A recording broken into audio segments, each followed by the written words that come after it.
Quand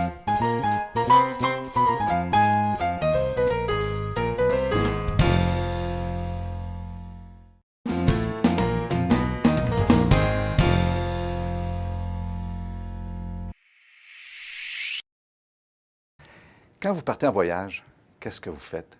La première chose, naturellement, c'est que vous déterminez où vous voulez vous rendre, la destination. Quand on fait de la formation, c'est le même principe. C'est qu'on détermine au départ où on voudrait que les étudiants se rendent à la fin du cours. On détermine donc les objectifs du cours.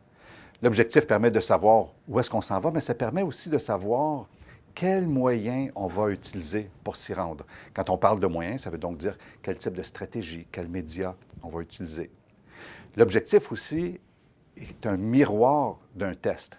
Quand on arrive à la fin du cours et qu'on a un test, ça devrait correspondre intégralement aux objectifs. Mais les objectifs aussi ont une autre fonction qui est importante, qui est de rassurer les gens sur le chemin qu'on va prendre et sur la destination qui est prévue.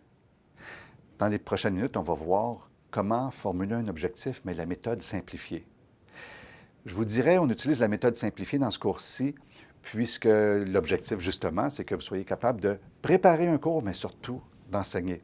Alors que si votre objectif, c'est de développer des cours qui sont peut-être plus, je ne dirais pas seulement rigoureux, mais où les objectifs à atteindre sont tellement importants qu'il pourrait y avoir des conséquences sur la vie des gens ou sur l'équipement, à ce moment-là, je vous dirais, on devrait formuler des objectifs encore plus spécifiques, avec des conditions, avec des critères.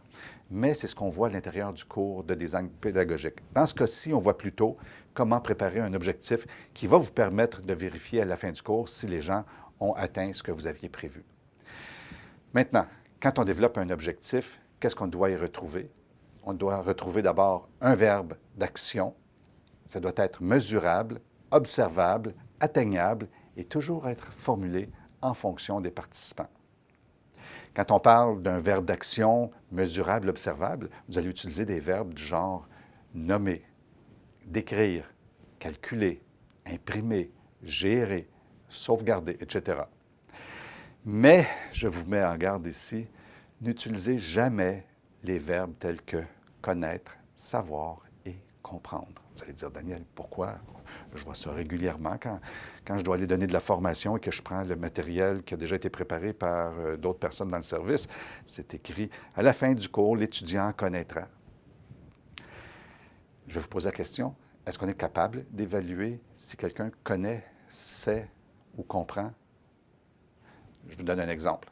Si j'avais comme objectif, à la fin du cours, l'étudiant connaîtra la formule pour calculer la surface d'un cercle. Et que j'arrive à la fin du cours et je pose la question, est-ce que tu connais la formule pour calculer la surface d'un cercle? L'étudiant va répondre oui ou non. On n'a rien vérifié. Comment est-ce qu'on peut faire à ce moment-là pour vérifier? Au lieu de dire connaîtra, on dira à la fin du cours, l'étudiant sera en mesure de calculer la surface d'un cercle. Ah, c'est complètement différent ici. On est capable de vérifier, on est capable de voir si l'étudiant est capable de calculer la surface d'un cercle. On voit ici quelques exemples d'objectifs bien formulés. Le premier, on pourrait dire, à la fin du cours, les participants seront en mesure de situer leur processus de travail à l'intérieur du processus global de l'entreprise. C'est clair, on sait où on s'en va. Deuxième objectif, à la fin du cours, les participants seront en mesure d'imprimer une commande à partir du logiciel, et même on pourrait dire de tel logiciel. Un autre exemple, à la fin du cours, les participants seront en mesure de décrire les 4 étapes du cheminement d'un bon de commande. Comme on peut voir, on retrouve toujours ici un verbe d'action qui est mesurable, observable, atteignable et qui est formulé en fonction de l'apprenant.